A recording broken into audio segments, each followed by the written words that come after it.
What's up everyone, welcome back to the channel. I am Shivam Dwivedi and today in this video lecture series we are going to discuss about the basic fundamental of partnership. जी हाँ दोस्तों, हम आपको इस platform पे सारे की सारी video lecture provide करवाएंगे।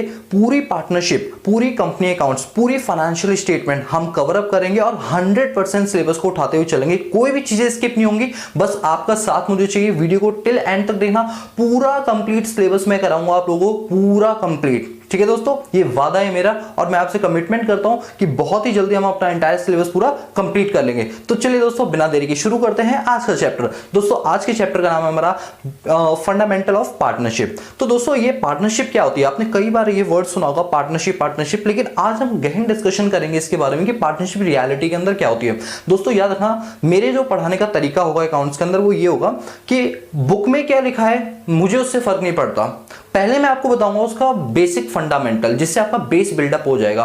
प्रैक्टिकली उन चीजों का एप्लीकेशन बताऊंगा, फिर आपको मैं बुक पर लेकर जाऊंगा। क्योंकि जब आपका बेस स्ट्रांग होगा और आपको प्रैक्टिकल नॉलेज होगी, तो जब आप बुक पर आओगे ना, तो आपको सारे के सारे क्वेश्चंस इजी लगेंगे। और वादा है मेरा, मैं आपको वादा करता हूं, खुला चैलेंज देता हूं कि वीडियो के खत्म होने के बाद आप मुझे बोल देना कि आपको वीडियो में कुछ समझ नहीं आया। कोई भी एक ऐसा पॉइंट जो आपको ना समझ आया हो ही नहीं सकता, क्योंकि मैं कराऊंगा इस तरीके से कि आपको कभी कोई दिक्कत नहीं होगी। चलिए दोस्तों शुरू करते हैं। बात करते हैं पार्टनरशिप की। ये पार्टनरशिप क्या होता है दोस्तों? पार्टनरशिप का मतलब होता है, नाम से पता चल रहा है, आप जब मैच देखते हो, आईपीएल मैच वगैरह देखते हो, तो उसमें आप क्या देखते हो कि भाई एक बैट्समैन होता है जो ओपनिंग पर खड़ा होता है और एक दूसरी साइड खड़ा होता है। उनके बीच में रन रेट होते हैं, कोई 20 रन बनाता है, कोई 30 रन बनाता है। तो इन दोनों ने मिलकर टोटल इंडिया के लिए कितने रन बनाए? 50 रन बनाए। तो इन दोनों की क्या थी? पार्टनरशिप थी। क्या एक अकेला व्यक्ति रन या मैच खेल सकता है? The answer is no.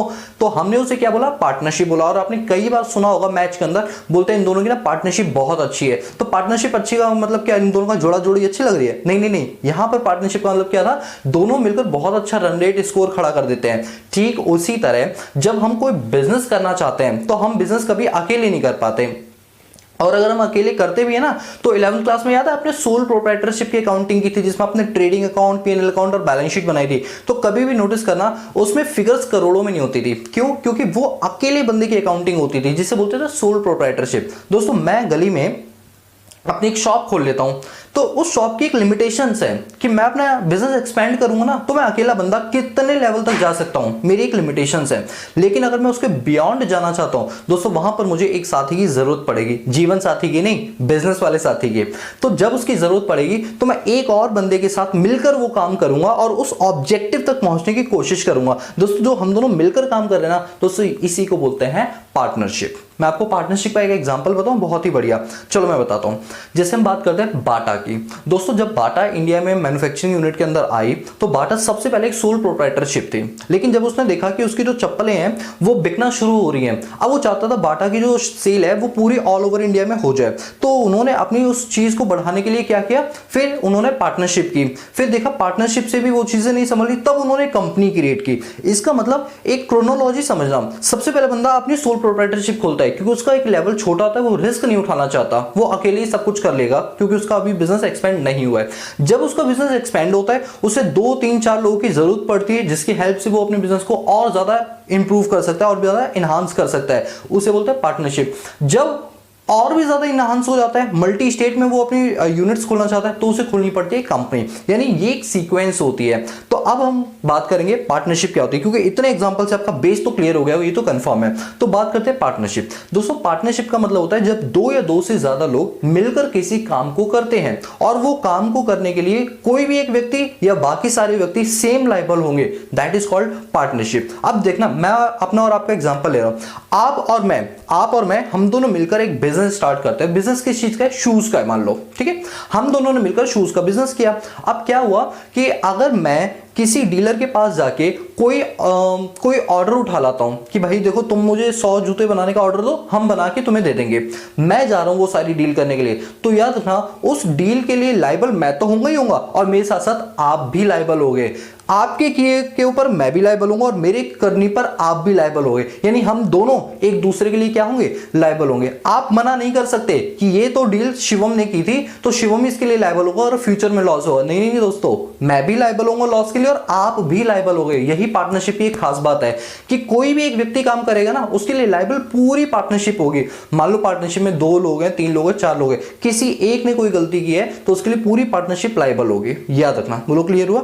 तो चलिए अब इसकी डेफिनेशन की बात करते हैं। दोस्तों अभी जो हम करेंगे ना वो पहले थ्योरी करेंगे, और थ्योरी ज्यादा नहीं करनी, थोड़ी सी करनी है, क्योंकि जब थोड़ी सी थ्योरी करा दूंगा ना तो प्रैक्टिकल आपके लिए उतना ही ज्यादा इजी हो जाएगा। तो चलिए स्टार्ट करते हैं। सबसे पहले बात करते हैं पार्टनरशिप की डेफिनेशन के बारे में। तो लिखा हुआ है partnership is the relation between person who have agreed to share the profit of the business carried on by all or any of them acting for all।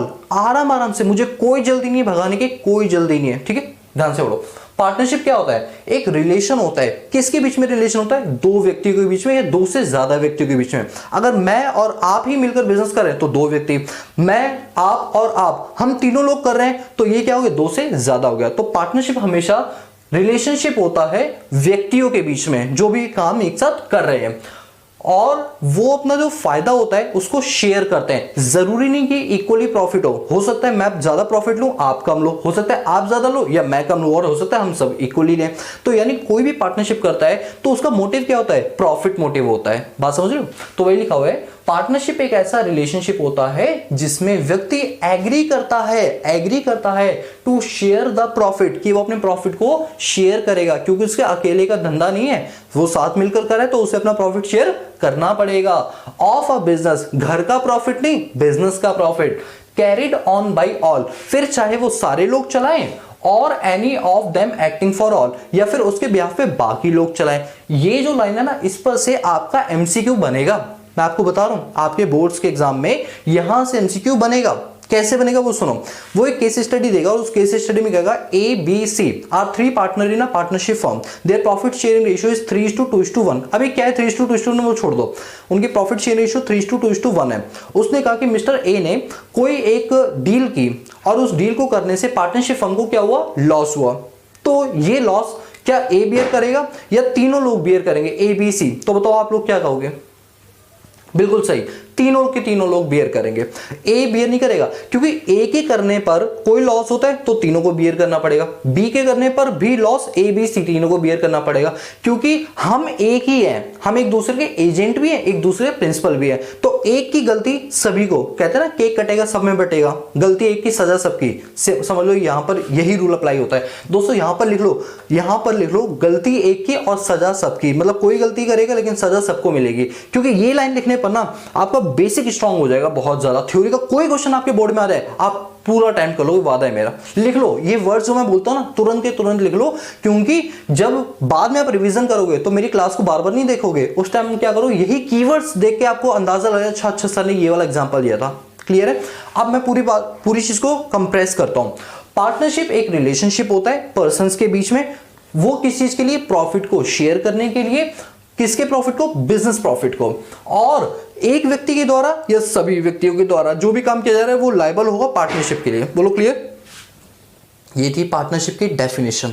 अच्छा सर अब एक बात बताओ कि पार्टनरशिप के क्या क्या फीचर्स होते हैं। दोस्तों अगर एग्जाम में आपके फीचर्स हैं या कैरेक्टरिस्टिक्स हैं या एसेंशियल कंपोनेंट्स हैं, सारे के सारे एक ही है। सबसे पहला है 2 और मोर पर्सन। पार्टनरशिप कभी एक अकेला व्यक्ति नहीं खोल सकता, पार्टनरशिप के लिए 2 या 2 से ज्यादा व्यक्ति होने जरूरी है। दूसरा एग्रीमेंट होना चाहिए। अच्छा यहां पर एग्रीमेंट का ये मतलब नहीं है कि आपको हमेशा एग्रीमेंट कराना है, नहीं।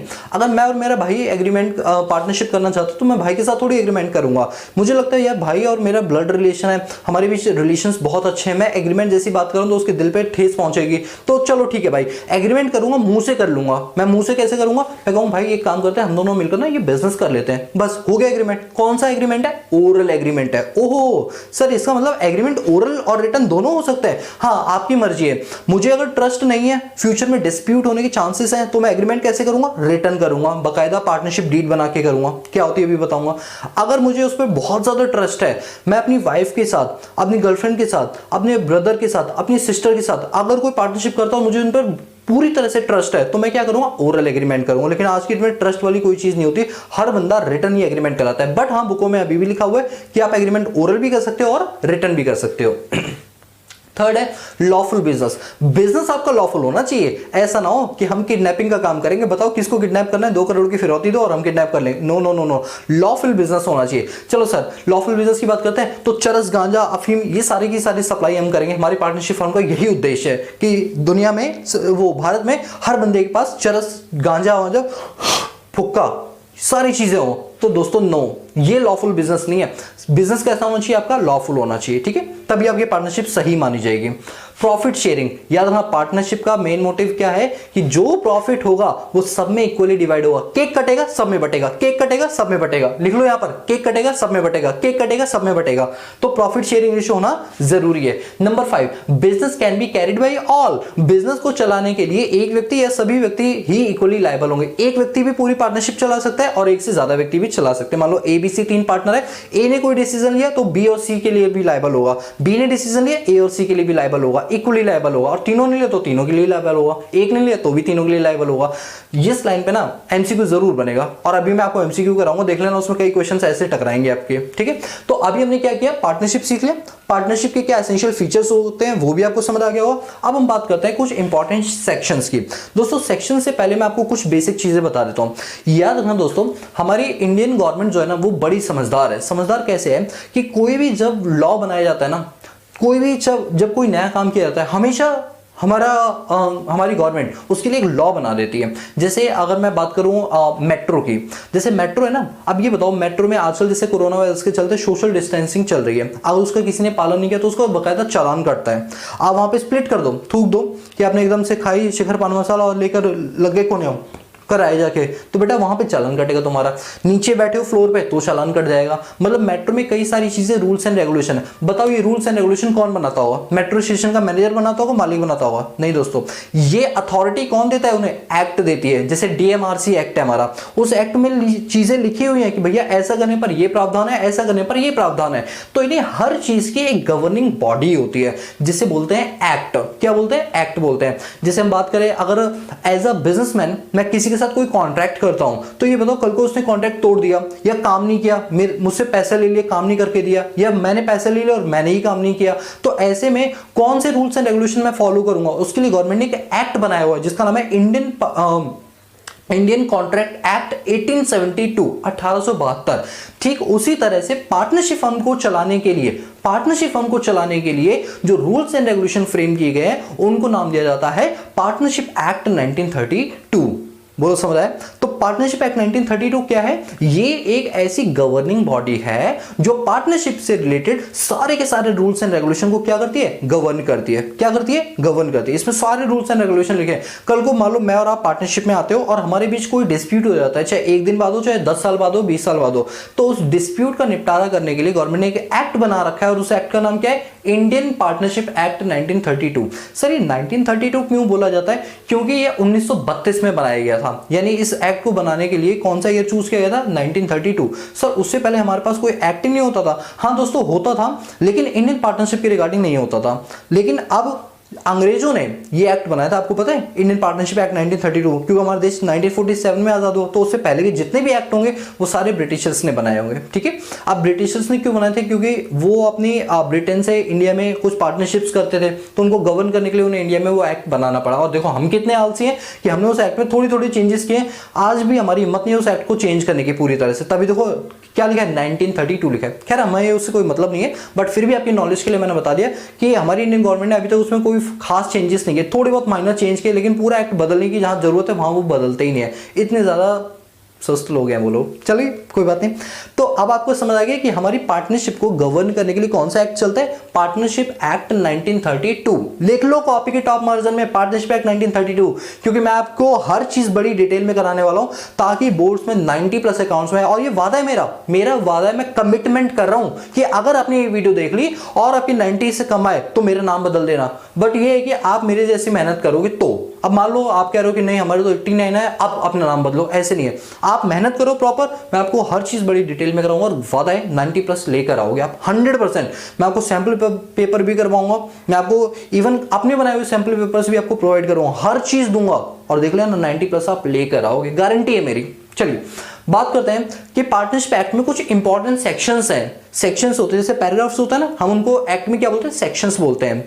तो क्या सर मैं सेक्शंस भी याद करने, नहीं दोस्तों सेक्शन याद नहीं करने, बट हाँ 3 सेक्शंस मुझे लगते हैं थोड़े से इंपॉर्टेंट है, बस याद हो जाए तो अच्छी बात है, नहीं हो तो कोई दिक्कत वाली बात नहीं है, ठीक है। देख लो आपने एक बार, सबसे पहले सेक्शन 30। सेक्शन 30 क्या बोलता है, ये याद नहीं करने, बस एक बार नजर डाल लो, बाई एनी चांस आपका बोर्ड एग्जामिनर हिल गया थोड़ा सा, उसने सोचा पेपर टफ बनाना है, थोड़े सेक्शन डाल देते हैं, तो वो ये डाल सकता है, वैसे नहीं डालेगा वो, ठीक है। Section 30, major partnership can be admitted for major partner can be admitted for benefit only if partners are agree.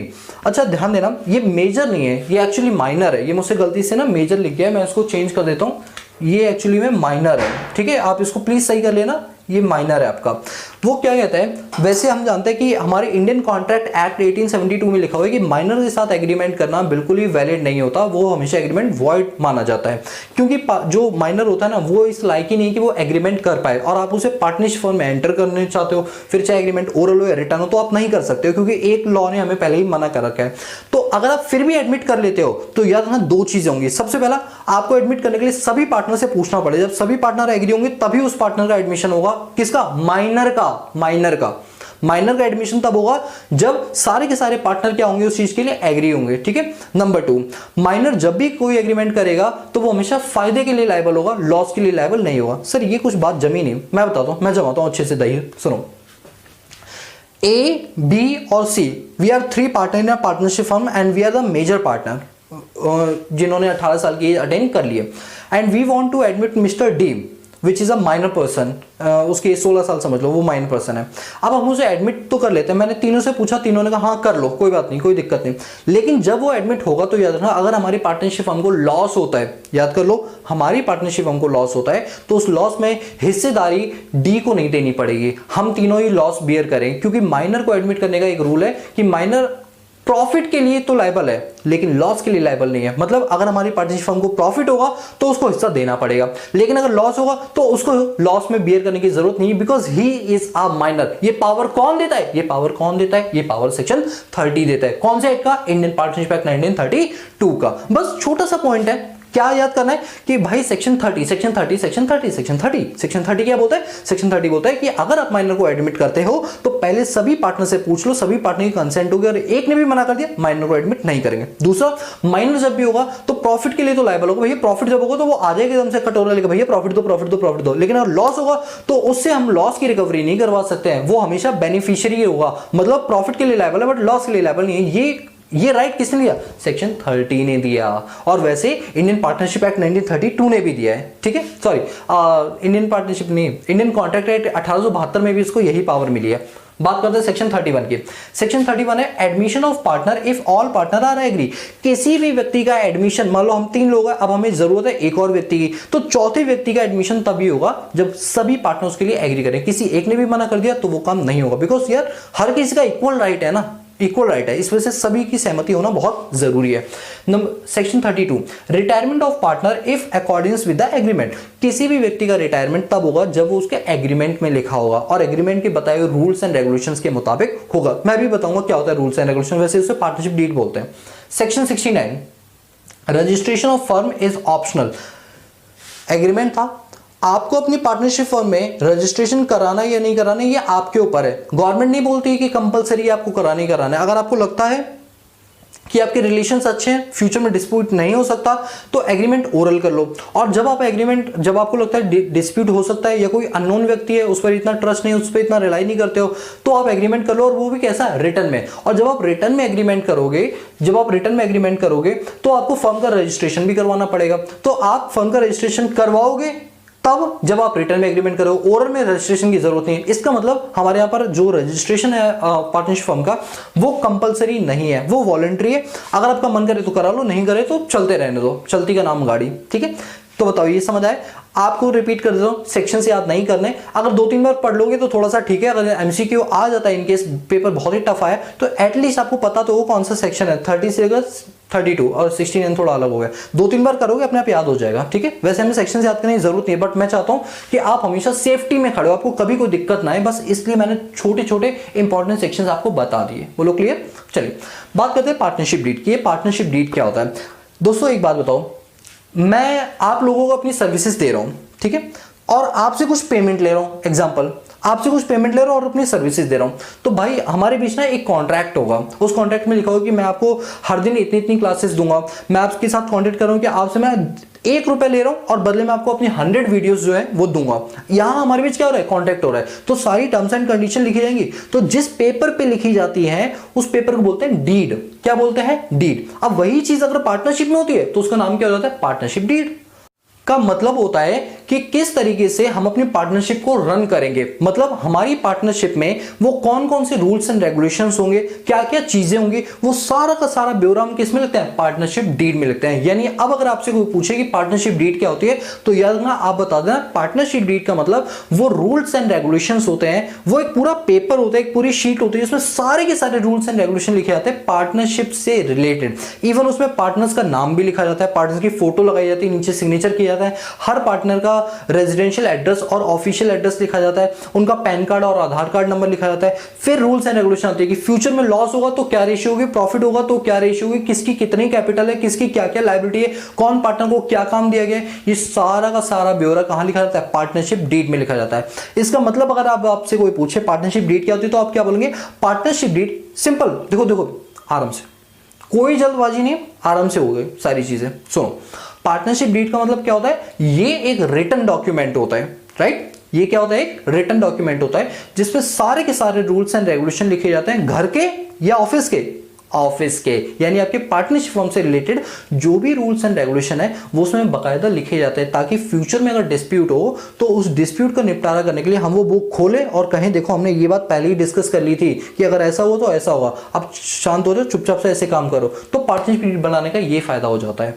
तो पार्टनरशिप डीड क्या है? एक रिटन डॉक्यूमेंट है जिसमें सारे के सारे रूल्स एंड रेगुलेशन क्या किए जाते हैं? लिखे जाते हैं। और उस पूरी स्टेटमेंट को हम क्या नाम देते हैं? क्या नाम देते हैं? पार्टनरशिप डीड का नाम देते हैं। बोलो क्लियर? चलिए, तो पार्टनरशिप डीड क्या है? ये एक रिटन डॉक्यूमेंट है जिसमें सारे के सारे टर्म्स एंड कंडीशंस क्या लिखे जाते हैं? लिखे जाते हैं, सारे के सारे टर्म्स एंड कंडीशंस लिखे जाते हैं। अब उसमें क्या क्या चीज होती है मैंने थोड़ा सा लिखा है, आप एक एक करके देखो। सबसे पहले डिस्क्रिप्शन ऑफ पार्टनर। पार्टनर कौन कौन है, उनका नाम क्या, उनकी फोटोग्राफ लगा, उनका आधार कार्ड, पैन कार्ड, उनके सिग्नेचर, सारी चीज, सारी पर्सनल डिटेल क्या दो।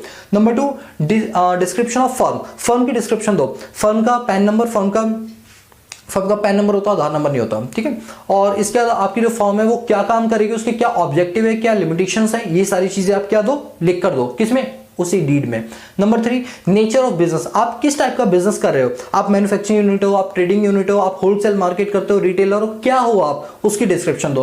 Number 4, commencement of partnership. आपकी पार्टनरशिप कब से स्टार्ट हुई है उसकी तारीख लिखो। नंबर 5, इंटरेस्ट ऑन कैपिटल और इंटरेस्ट ऑन ड्राइंग। खैर इस पर हम गहन डिस्कशन आगे करने वाले हैं, बट अभी मान के चलो जो कैपिटल आप लगा रहे हो उस पर क्या इंटरेस्ट आप चार्ज करोगे और ड्राइंग पर क्या चार्ज करोगे, वो सारी चीजें पहले डिसाइड कर लो। प्रॉफिट शेयरिंग रेशियो आपकी क्या होने वाली है, आपका मन करे इक्वली कर लो, आपका मन करे जिसने ज्यादा कैपिटल लगाई उसको ज्यादा प्रॉफिट मिलेगा, तो उसके अकॉर्डिंगली आप पहले ही डिसाइड कर लो कि आपकी पीएसआर, प्रॉफिट शेयरिंग रेशियो, क्या होगी। Number 7, remuneration of partner. Partner को क्या रेम्युनरेशन मिलेगी, पार्टनर को कितनी सैलरी मिलेगी, कितनी वेजेस मिलेगी, वो सारी चीजें पहले ही डिसाइड कर लो। भाई अगर हर चीज आप पहले डिसाइड कर लो तो फ्यूचर में डिस्प्यूट होने के चांस क्या हो जाएंगे? कम हो जाएंगे। और उसी रूल्स एंड रेगुलेशन की बुक को क्या बोलते हैं? पार्टनरशिप डीड बोलते हैं, ठीक है। हम यही पढ़ रहे हैं पार्टनरशिप डीड के अंदर क्या क्या चीजें आती हैं। Number 8, accounting period. अंडरस्टूड है, अकाउंटिंग पीरियड हमारा 1 अप्रैल से 31 मार्च को खत्म होता है। दोस्तों एक नॉलेज की बात बताऊं, मतलब यहां से रिलेटेड नहीं, सिर्फ नॉलेज के लिए बता रहा हूं। आप कॉपी के टॉप मार्जिन पे लिख लो। ये ना मुझसे मेरे इंटरव्यू में पूछा गया था, लेकिन अच्छी बात थी कि मुझे वो चीज आती थी। इन जनरल हमारा जो अकाउंटिंग ईयर है वो 1 अप्रैल से 31 मार्च को क्लोज हो जाता है, ठीक है। चाहे पार्टनरशिप की हो, चाहे कंपनी की हो, चाहे इंटरनेशनल लेवल हो, कहीं की भी बात हो, अकाउंटिंग ईयर हमारा यही होता है। लेकिन एक ऐसी चीज़ है जिसमें अकाउंटिंग ईयर चेंज हो जाता है। जनरली हमारे माइंड में क्या होता है, पार्टनर जो भी अकाउंटिंग ईयर है वो तो सेम होता है हर जगह, लेकिन एक जगह चेंज हो जाता है। एक ऐसी जगह जहाँ पर अकाउंटिंग ईयर 1 अप्रैल से स्टार्ट नहीं होता बल्कि 1 मई से स्टार्ट होता है, यानी 1 मई से स्टार्ट होता है और 30 अप्रैल को खत्म होता है। और वो ऑर्गेनाइजेशन है IMF, इंटरनेशनल मॉनेटरी फंड। सिर्फ नॉलेज के लिए बता रहा हूं, हमारे एग्जाम में नहीं है, मैं तो जस्ट बता रहा हूं, अपना एक्सपीरियंस शेयर कर रहा हूं कि आप मन में कभी ऐसा मत सोचना कि अकाउंटिंग पीरियड हर जगह सेम होता है। सिर्फ एक जगह आईएमएफ इंटरनेशनल मॉनेटरी फंड एक बॉडी है जिसका अकाउंटिंग ईयर 1 अप्रैल को ना स्टार्ट होकर 1 मई से होता है, खत्म 30 अप्रैल को होता है। सिर्फ नॉलेज के लिए, नहीं समझ हटा दो, कोई दिक्कत नहीं, हम वापस यहीं आता है, ठीक है। नॉलेज के लिए चीज बता देता हूं क्योंकि हमारा मोटिव ये नहीं है कि हम सिर्फ सब्जेक्ट पर कमांड करें भैया, इसके बाद आपको प्रैक्टिकल लाइफ में जाना है, चाहे जॉब के लिए, चाहे इंटरव्यू के लिए, चाहे कॉलेजेस में, तो एटलीस्ट आपको इतनी नॉलेज तो सामने वाले को बता सको कि आप कौन हो, आपका लेवल क्या है, ठीक है। चलिए 9th, right and duties of partner. Partners की क्या राइट्स हैं और क्या ड्यूटीज है, किस पार्टनर को कितनी अथॉरिटी है, कितनी रिस्पॉन्सिबिलिटी, वो सारी चीजें हम पहले डिसाइड कर लेते हैं। नंबर 10, ड्यूरेशन ऑफ पार्टनरशिप, कि आपकी जो पार्टनरशिप है वो कितने लंबे समय तक चलेगी। अब देखो आपको नहीं पता कितने लंबे समय तक चलेगी, तो आप क्या लिख दो ड्यूरेशन ऑफ पार्टनरशिप में, गोइंग कंसर्न कंसेप्ट, कि जब तक है जान, जब तक है जान, मतलब जब तक है प्रॉफिट तब तक चलेगी पार्टनरशिप, जब लॉस होना, लगातार लॉस होगा तो हम बंद कर देंगे। तो यहां आपको पीरियड नहीं बताना, सिर्फ लिख दो going concern concept. Number 11, bank account operation, आपका पार्टनरशिप फर्म का क्या बैंक अकाउंट है, करेंट अकाउंट है, जॉइंट अकाउंट है, उसकी डिटेल्स लिख दो। नंबर 12, सेटलमेंट ऑफ डिस्प्यूट, कल को अगर डिस्प्यूट होगा तो आप उसकी सेटलमेंट कौन से कोर्ट में जाके करोगे। हो सकता है मेरा एक पार्टनर यूपी में रहता हो सकता है मेरा एक पार्टनर हरियाणा में रहता हो, और हो सकता है मैं दिल्ली में रहता हूं, तो तीनों पार्टनर अलग अलग जगह पर रह रहे हैं लेकिन फिर भी बिजनेस हो रहा है। बिल्कुल हाँ, हो सकता है, आज के दिन तो पॉसिबल है ना, सारी चीजें ऑनलाइन हो रही घर बैठे, तो हाँ हम कर सकते हैं। तो ऐसे में कल को अगर डिस्प्यूट होता है तो हम कौन से कोर्ट में जाएंगे, दिल्ली कोर्ट में जाएंगे या फिर हम हरियाणा कोर्ट में जाएंगे, कहां जाएंगे, ये सारी चीजें पहले ही डिसाइड कर लो, ठीक है। 13, वैल्यूएशन ऑफ गुडविल एसेट्स, कौन सा मेथड लगाओगे, अभी हम गुडविल पढ़ेंगे तो आपको बताऊंगा मैं। एवरेज प्रॉफिट मेथड होता है, सुपर प्रॉफिट मेथड होता है, कैपिटलाइजेशन मेथड होता है, कौन सा मेथड लगाओगे अपनी गुडविल को निकालने के लिए, वो भी डिसाइड कर लो। Number 14, settlement of account, accounts को कैसे सेटल करोगे। दोस्तों इन पर डिटेल डिस्कशन नहीं करनी है, मैं जस्ट नॉलेज के लिए आपको चीजें बता देता हूं जिससे बेस आपका स्ट्रांग हो जाए। यानी ये चीजें होती है जो पार्टनरशिप डीड में क्या होती है, लिखी जाती है। क्या की जाती है, लिखी जाती है, राइट। नाउ अगर मान लो मैं और मेरा पार्टनर, हम दोनों ने पार्टनरशिप डीड बनाई ही नहीं, क्योंकि हमें लगता था यार हमें जरूरत है पार्टनरशिप डीड बनाने की, हमें एक दूसरे पे ट्रस्ट नहीं है क्या। अच्छा एक बात बोलूं, मैं आपको समझाने के लिए कर रहा हूं, वैसे ऐसा है नहीं, सिर्फ समझाने के लिए, क्योंकि मैं अपने आप को ना डाल दूंगा आप लोगों के लिए समझाने के लिए, मतलब दिमाग में एग्जांपल फिट हो जाना चाहिए। चलो अब आप लोगों को एग्जांपल दूं, एज्यूम करो अगर लड़के वीडियो देख रहे हैं तो एज्यूम करो वो अपनी गर्लफ्रेंड के साथ पार्टनरशिप कर रहे हैं, और अगर लड़कियां वीडियो देख रही हैं तो वो सोचें कि अपने बॉयफ्रेंड के साथ पार्टनरशिप करें। हाँ सोच लो भाई, सोच लो, अरे भाई आधे लोग तो ये सोचते सर हमारी अभी तक बनी ही नहीं है, अरे बन जाएगी यार, वो सोचो एक नहीं बल्कि 10 नहीं, एक ही रखो, शाहजहां थोड़ी बनना, तेरह बीवियां थोड़ी लेकर चलोगे, आप सोच के चलोगे आपकी गर्लफ्रेंड है आपका बॉयफ्रेंड है। अब जब आप ये चीज इमेजिन करो और आप सोचो उनके साथ पार्टनरशिप करने के लिए, ठीक है। जनरली अब आप मैं मान के चलो, जैसे मैं लड़का हूं, ठीक है, मान लो मैं अपनी गर्लफ्रेंड को बोलता हूँ चलो ना हम पार्टनरशिप करते हैं, बहुत बढ़िया बिजनेस है ये, धासु चीजें होंगी, इतना प्रॉफिट आएगा, यूं पैसे में खेलेंगे ऐसे ऐसे करके, तो ये सारी ड्रीम्स मैंने सजा दी। उसने भी कहा हाँ चलो भाई शिवा में स्टार्ट करते हैं। अब ध्यान से सुनना, अब मैंने उसको बोला, मैंने कहा एक ना एग्रीमेंट होता है, उसमें हमें सारे रूल्स एंड रेगुलेशन लिखते हैं। वो देखती है बोलती है एग्रीमेंट, हमारे साथ एग्रीमेंट। मैं कहता अरे नहीं यार मुझे तो तुम पे ट्रस्ट है, कुछ नहीं चलो ओरल एग्रीमेंट हो गया, पार्टनरशिप करते हैं। मतलब भाई देख रहे हो, तोड़ देख रहे हो लड़की का, मतलब वो कह रही है एग्रीमेंट मेरे साथ, इतनी हिम्मत तुम्हारी। चलो भाई मैंने भी मान ली, चलो भाई भावनाओं में बह गए, क्योंकि लव एंड अफेक्शन वाली बात है ना, तो मैंने कहा चलो भाई कोई एग्रीमेंट नहीं। अब मान लो क्या हुआ, लड़की निकली तेज। एग्जांपल है दोस्तों, कोई भी लड़की हेट ना समझे, मतलब जस्ट एग्जांपल आपको समझाने के लिए ना, मेरी कौन सी गर्लफ्रेंड है बताओ, सिंगल ही तो हूं, आओ बात को सुना। तो उसने कहा कि अब 2 साल हो गए, 2 साल में हमारे जो अपने रिलेशनशिप्स थे उसमें कुछ डिस्प्यूट होने शुरू हो गए, जिसका इंपैक्ट हमारे बिजनेस पे पड़ा, हमारी पार्टनरशिप पे पड़ा। अब वो क्या बोल रही है कि भाई मैं तुम्हें वैसे भी छोड़ रही हूँ और तुम्हारी पार्टनरशिप भी छोड़ रही हूँ। मैंने कहा दिल तो टूटा ही टूटा, और तुमने मेरा प्रॉफिट भी तोड़ दिया यार, ऐसे थोड़ी होता। उसने नहीं ऐसे ही होता है, मैं जा रही हूँ, बाय बाय टाटा। मैं कहा सुन इधर, पिछले साल प्रॉफिट हुआ था सारा तू ले गई थी, वापस कर, इतने सारे गिफ्ट दिए वापस कर। अरे भाई गिफ्ट तो चलो पर्सनल मैटर है। अब वो क्या बोले, नहीं मैं तो नहीं करती, हमने बताओ कि ये कहाँ लिखा है। मैं कहा यार ये तो सही खेल गई भाई, सही भाई खेल गई ये तो मेरे साथ, क्योंकि मैंने पार्टनरशिप डीड की नहीं, बिकॉज लव एंड अफेक्शन में बह चुका था मैं, तो मैंने की नहीं, मैंने ओरल एग्रीमेंट किया, और ओरल एग्रीमेंट का कोई एविडेंस नहीं होता। तो ऐसे में मैं उसको पकड़ा और मैं कहा चल कोर्ट में मैंने कहा चल कोर्ट में, ले गए कोर्ट में। भाई कोर्ट में क्या हुआ, कोर्ट ने जज ने पूछा कि भाई क्या हो गया, ऐसे ऐसे एक दूसरे का कॉलर पकड़ते हुए क्यों ला रहे, मैं उसका कॉलर पकड़े, वो मेरा कॉलर पकड़े, वो मेरे गुद्दी पे मारे ऐसे करते हम लोग ले गए वहां पे। तो कोर्ट ने कहा भाई रुको, पहले आपस में अलग हो, अब ये बताओ क्या हुआ। हमने कहा सर ये मत पूछो क्या हुआ, बस ये निपटारा कर दो, इसने मुझे धोखा दिया, मेरे दिल के साथ भी खेला, मेरे पैसों के साथ भी खेला, ठीक है, पूरा लूट ले गई। तो उसने भी ऐसे बोला कि ये इसने मेरे दिल के साथ खेला, इसने मेरे पैसे लूट लिए। तो कोर्ट ने कहा जज शांत हो जाओ दोनों, बहुत हो लिया। अब कोर्ट ने कहा क्या तुम्हारे पास पार्टनरशिप है? मैंने कहा नहीं भाई पार्टनरशिप तो है, लेकिन पार्टनरशिप डीड तो नहीं बनाई।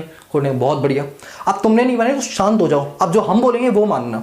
अब कोर्ट ने कहा कि अगर आप पार्टनरशिप डीड बना लेते हो तो जो आपने लिखा वो मान लेंगे, और अगर आपने पार्टनरशिप डीड नहीं बनाई तो जो हम बोलेंगे वो मानो। आप समझ रहे हो बात को? अगर तुमने पार्टनरशिप डीड बना रखी है तो जो लिखा है उसी के अकॉर्डिंग तुम्हारा मैं निपटारा करवा दूंगी, और अगर तुमने लिखा ही नहीं है तो अब हमारी चलेगी, मैं बताऊंगा कि कैसे डील होगा। तो कोर्ट ने बोला कि अगर आपकी पार्टनरशिप डीड साइलेंट है या अब्सेंस है, यहां पर साइलेंट और अब्सेंस के मतलब अलग होते हैं, लेकिन हमारी क्लास 12 में दोनों को एक ही मतलब माना गया है कि पार्टनरशिप डीड साइलेंस हो या अब्सेंस हो, दोनों का मतलब सेम है। अगर आपने पार्टनरशिप डीड नहीं बनाई है तो जो हम बताएंगे वैसे होगा। क्या चीजें? 5 चीजें।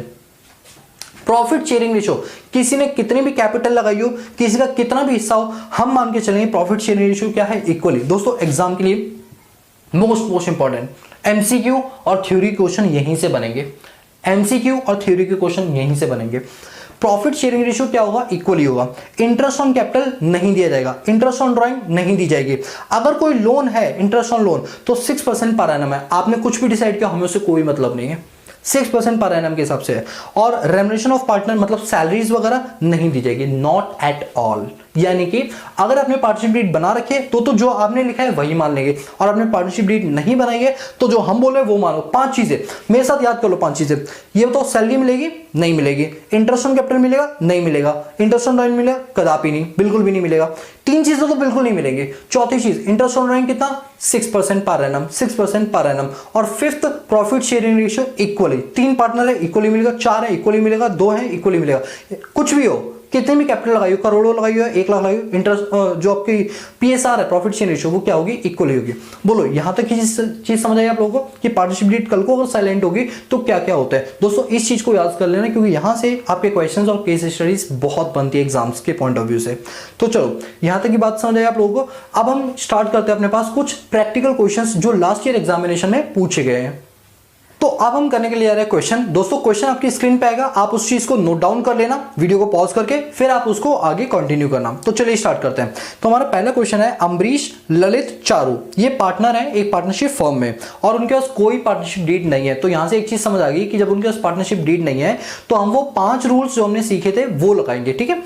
पहला केस दे रखा है कि अम्बरीश जो है who contribute more capital other than other partners, Ambarish ने बाकी दोनों व्यक्तियों से ज्यादा कैपिटल लगाई है, इसलिए वो डिमांड कर रहा है कि उसकी जो इंटरेस्ट ऑन कैपिटल है वो 10% पर एनम कर दी जाए। मतलब अम्बरीश कह रहे हैं कि क्योंकि पैसा मैंने ज्यादा लगाया इसलिए मुझे ही अकेले इंटरेस्ट ऑन कैपिटल मिलेगा 10% के हिसाब से, लेकिन ललित और चारू इस चीज से एग्री नहीं है। तो मुझे आप लोग एक बात बताओ कि अगर ललित और चारू इस चीज से एग्री नहीं तो क्या ये काम हो सकता है?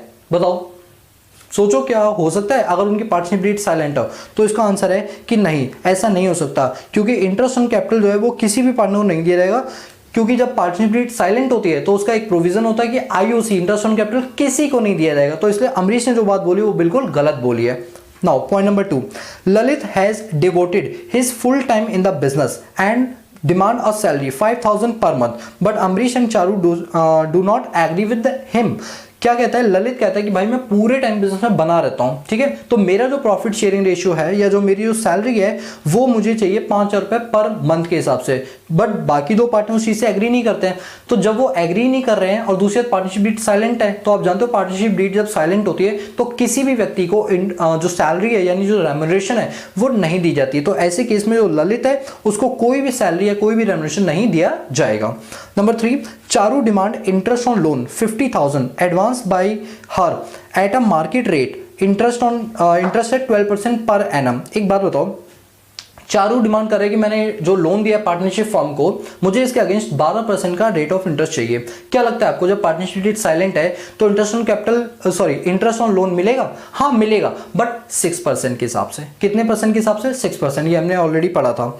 फोर्थ है, अमरीश ने 10,000 रुपए विड्रॉ किए पर्सनल यूज के लिए। और आप जानते हो कि जब भी कोई पर्सनल यूज के लिए विड्रॉ करता है उसे क्या बोलते हैं? ड्राइंग्स। क्या बोलते हैं? ड्राइंग्स। तो इसने अमरीश ने 10,000 रुपए जो है वो ड्राइंग्स किए। तो ललित और चारू बोलते हैं कि भाई ड्राइंग्स पर आपको 10% का ब्याज देना पड़ेगा। अब मुझे एक बात बताओ, अगर पार्टनरशिप डीड साइलेंट होती है तो क्या ये ब्याज देना पड़ता है इंटरेस्ट ऑन ड्राइंग का? द आंसर इज नो, क्योंकि हमने प्रोविजन पढ़े थे 5। वो 5 याद आ रहे हैं आपको? हमने कहा था कि प्रॉफिट शेयरिंग रेशियो इक्वली होगी, इंटरेस्ट ऑन कैपिटल नहीं दिया जाएगा, इंटरेस्ट ऑन ड्राइंग नहीं दिया जाएगा, interest on loan 6% per annum और रेम्यूनरेशन नहीं दी जाएगी। तो जब इनके बीच पार्टनरशिप डीड नहीं है तो इन्हें कोई भी इंटरेस्ट ऑन ड्राइंग नहीं पे करने की जरूरत है। इसके बाद है profit before taking into account any the above claim amounting 50,000 at the end of first year of the business. Amrish demand कर रहा है कि share of profit capital ratio में होनी चाहिए। दोस्तों कैपिटल रेशियो और प्रॉफिट रेशियो दो अलग अलग रेशियो होती है। मैं आपको बताता हूं क्या होता है। कैपिटल रेशियो का मतलब होता है जिसने जितनी कैपिटल लगाई है उसके अकॉर्डिंग उसे प्रॉफिट मिलेगा। जैसे एक एग्जांपल लेता हूं, मैंने कैपिटल लगाई 1 लाख, मेरे पार्टनर ने लगाई 2 लाख, तो 1 लाख में 5 जीरो हटा दो, 2 लाख के भी 5 जीरो हटा दो, रेशियो कितनी बची? 1:2। This is called capital ratio. PSR ratio, profit sharing ratio, क्या होता है कि हम डिसाइड कर लेते हैं भाई प्रॉफिट में हिस्सा मुझे ज्यादा मिलेगा या तुझे ज्यादा मिलेगा, उसे बोलते हैं प्रॉफिट शेयरिंग रेशियो। तो वो क्या कह रहा है, अमरीश ने कहा क्योंकि मैंने कैपिटल ज्यादा लगाई है इसलिए मेरा जो प्रॉफिट शेयरिंग रेशियो होगा वो हम कैपिटल रेशियो के हिसाब से लगाएंगे। तो क्या ये चीज सही है? हम जानते हैं जब पार्टनरशिप डीड साइलेंट होती है तो जो प्रॉफिट शेयरिंग रेशियो होता है वो क्या होता है? इक्वली होता है। इसलिए अमरीश की ये बात बिल्कुल गलत है। दोस्तों ये क्वेश्चन एग्जाम में आ चुका है और इसी टाइप के क्वेश्चंस आपके एग्जाम में पूछे जाते हैं। तो आपको याद रखना है वो 5 प्रोविजन जो मैंने आपको बताए थे उसी से रिलेटेड ये आपको एक केस स्टडी बताई है, ठीक है। अब एक अगला क्वेश्चन है, ये अगला क्वेश्चन मैं आपको दे रहा हूं होमवर्क में, ठीक है, और इसको आपको सॉल्व करके मेरे मोबाइल नंबर पे आपको व्हाट्सएप करके सेंड करना है, जिससे पता चलेगा कि आपने काम किया भी है या नहीं किया है, ठीक है। तो ये देखिए आपके डिस्प्ले हो रहा है, मैं आपको ये क्वेश्चन एक बार समझा देता हूं। क्या कह रहे हैं कि अतल और लाल एक पार्टनर है पार्टनरशिप फर्म में, बट उनके बीच कोई भी पार्टनरशिप डीड नहीं है, ठीक है। तो ये 4 केस हैं। सबसे पहला केस बोलता है कि अतल जो है वो डिवोट कर रहा है ज्यादा टाइम बिजनेस में। तो अतल कह रहा है भाई मुझे 6,000 रुपए पर मंथ के हिसाब से सैलरी चाहिए। तो आप बताओ उसे सैलरी मिलेगी या नहीं मिलेगी? अच्छे से प्रेजेंट करना आंसर को। नंबर 2, लाल कह रहा है कि उसने इन्वेस्ट किया 50,000 रुपए, अतल ने इन्वेस्ट किया 5,000 रुपए कैपिटल में। तो अतल कह रहा है कि वो 10,000 रुपए फर्म को लोन दे रहा है, तो उसका इंटरेस्ट ऑन लोन जो है वो क्या होगा? आप बताओ उसका जो इंटरेस्ट ऑन लोन है वो क्या होगा? तो आप बताओगे इसका आंसर। थर्ड पॉइंट है, अतल चाहता है कि वो उसका बेटा जो इंदर है, उसका बेटा है, उसको वो पार्टनरशिप फर्म में एडमिट करना चाहता है, और लाल जो है वो ऑब्जेक्ट करता है इस प्रपोजल से। लाल उसके लिए डिनाई करता नहीं, भाई ऐसे नहीं होगा, कोई हमें किसी भी पार्टनर को एडमिट नहीं करना है। तो बताओ क्या ये उसका कहना सही है या गलत है? क्या एडमिशन होगा या नहीं होगा? फोर्थ है, लाल चाहता है उसकी प्रॉफिट शेयरिंग रेशियो डिस्ट्रीब्यूट हो कैपिटल के हिसाब से, और अतल चाहता है कि डिस्ट्रीब्यूट हो इक्वली। बताओ कौन सही बोला है कौन गलत बोला है? और अगर दोनों गलत बोले तो आपके हिसाब से क्या होना चाहिए? दोस्तों इसका आंसर आप मुझे होमवर्क में दोगे कि सही आंसर क्या होगा, और होमवर्क करने के बाद आप इसकी फोटो लोगे या स्कैन करके मुझे कॉपी भेजोगे। कहाँ पे? ये जो मोबाइल नंबर आपको डिस्प्ले हो रहा है इस पर, और फिर मैं देखूंगा किसका आंसर सही है, फिर मैं उसका जो नाम है वो नेक्स्ट वीडियो में लूंगा, ठीक है दोस्तों। सो गाइस आज के लिए इतना ही। आप आई होप कि आपको ये पूरा जो वीडियो लेक्चर है वो पूरा का पूरा क्लियर होगा। So guys if you like the video give a big thumbs up and subscribe the channel and also press the bell icon so that you notify all the time when I post new video on this YouTube channel. So guys आज के लिए इतना ही, मिलते हैं next class में। आज के लिए पीस आउट।